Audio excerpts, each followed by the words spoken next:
आज हमारा देश एकमात्र देश होगा पूरी दुनिया में जो क्रिप्टो करेंसी बिल लाने से पहले क्रिप्टो टैक्स लगा देता है, और एकमात्र वित्त मंत्री होंगी इस देश में जो कहती हैं पता नहीं लीगल है या इलीगल है, और वो मैं अभी नहीं बता सकती हूं। जब क्रिप्टो करेंसी रेगुलेशन आएगा तब हम बात करेंगे, पर हाँ, हम उस पर टैक्स जरूर लगाएंगे। हम उस पर टैक्स भी लगाएंगे, हम उस पर टीडीएस भी लगाएंगे। और मैं जब माननीय एमपी को सुन रही थी, सर कुछ भी नहीं है, सर कुछ भी नहीं है। हाँ, जरूर लगा दूंगी सर, अगर आपकी अनुमति होगी। वित्त मंत्री बता दो दे लीगल है या इलीगल। जी, तो मैं यहाँ पर बस ये बात कहना चाहूंगी सर कि हमारा टैक्स भी लग गया उस पर, हमें ये भी नहीं पता कौन सा स्टेटस है उसका, एसेट क्लास है, क्या क्लास में उसके अंतर्गत किया गया है।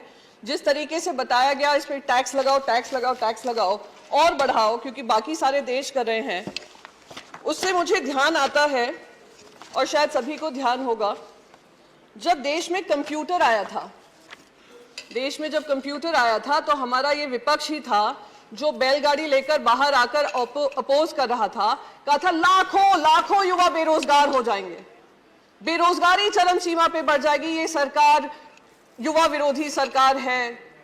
और क्या हुआ?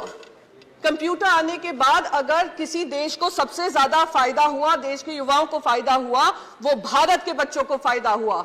आज हम लोग बड़े बड़े लीडरशिप रोल्स में हैं, दुनिया भर में लीडरशिप रोल्स में हैं, तो उसका फायदा हमारे युवाओं को हुआ। तो बार बार ये कहना कि ये जो है बहुत ही गंदी चीज हो रही है, बहुत ही गलत चीज हो रही है, क्योंकि हमें नहीं समझ में आ रही है, तो ये गंदी ही होगी। ये बिल्कुल मुझे वो बात याद आती है कि बच्चों से कहा जाता है बचपन से ही, और हमारे भारत में ये विशेष करके होता है, तुम अगर इंजीनियर बनोगे, डॉक्टर बनोगे या आप चार्टर्ड अकाउंटेंट बनोगे, वही करियर होते हैं, बाकी सारे करियर गलत होते हैं। और अगर वो करियर गलत है, कोई और कुछ चूज करना चाह रहे हैं, तो उनको रोक जाने की कोशिश की जाती है। अगर रोकते नहीं है तो कहते हैं हम घर के बाहर निकाल देंगे। तो ये बिल्कुल वही हालत हो रही है क्रिप्टो के साथ, क्योंकि हम नहीं समझ पा रहे हैं कि क्या है उसके मंशा, क्या है इंटेंशन, क्या है एम्प्लॉयमेंट जनरेशन की कैपेसिटी, क्या है एनेबलिंग इकोसिस्टम बनने की जरूरत, क्या है वेब 3.0 क्या है। तो इसलिए हम उसको टैक्स भी करेंगे और हम उसका क्रिप्टो रेगुलेशन भी नहीं निकालेंगे। सर, मैं एक चीज यहाँ पर बहुत इंपॉर्टेंट, दूसरी चीज यहाँ पे कहूंगी।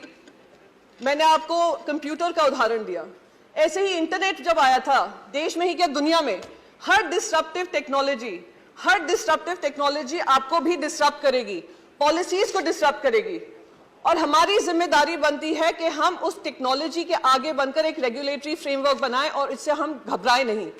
आज जब इंटरनेट आया, सबसे ज्यादा अगर फायदा हुआ तो हमारे ही देशवासियों को हुआ, पर दुख इस बात का होता है क्योंकि हम उनके लिए एक इनेबलिंग इकोसिस्टम नहीं बना पाए, उस वजह से वो दूसरे देशों में जाकर, आज आप कैलिफोर्निया देख लीजिए, यूनाइटेड स्टेट्स देख लीजिए, यूरोप देख लीजिए, जो जो बड़ी मल्टीनेशनल्स हैं, टेक्नोलॉजी रिलेटेड कंपनीज हैं, उसको हेड हमारे इंडियंस ही करते हैं। तो आज वही टैलेंट अगर हमारे देश में ऐसी कंपनीज बनाता तो क्या हमारे देश को फायदा नहीं होता? Sir, I will just conclude with just one last bit कि sir, we are living in the world of web 3.0. Either we choose to bite the bullet or we dodge the bullet.